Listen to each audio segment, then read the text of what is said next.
بسم اللہ الرحمن الرحیم۔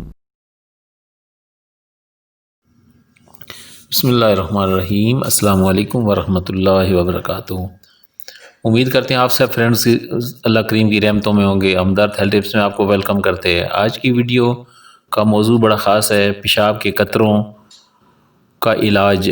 پیشاب کے قطروں کے لیے بہت آسان سا علاج ہے۔ جس مریض کے پیشاب کے قطرے بار بار گرتے ہوں اور کپڑے ناپاک ہو جاتے ہوں، وہ مریض روزانہ صبح و شام 4 عدد مویز منقہ یعنی جو موٹا منقہ ہوتا ہے، منقے کے دانے نکال لیں۔ ان دانوں کی جگہ ہر منقے کے دانے کے اندر 1 عدد کالی مرچ ڈال کر کھائیں۔ 2 ماہ کے استعمال کے بعد پیشاب کے قطرے بالکل ختم ہو جائیں گے۔ یہ انتہائی مجرب نسخہ ہے، لیکن خیال یہ رہے کہ جریان اور احتلام کے مریض اس نسخے کو ہرگز استعمال نہ کریں۔ ایسے مریض اپنے معالج سے رجوع کریں، اور جن لوگوں کے صرف قطروں کا مسئلہ ہے، بڑی عمر کے لوگ ہیں خاص طور پر، یا ایسے لوگ جن کو قطروں کا مسئلہ ہے، وہ ان کے لیے یہ علاج ہے۔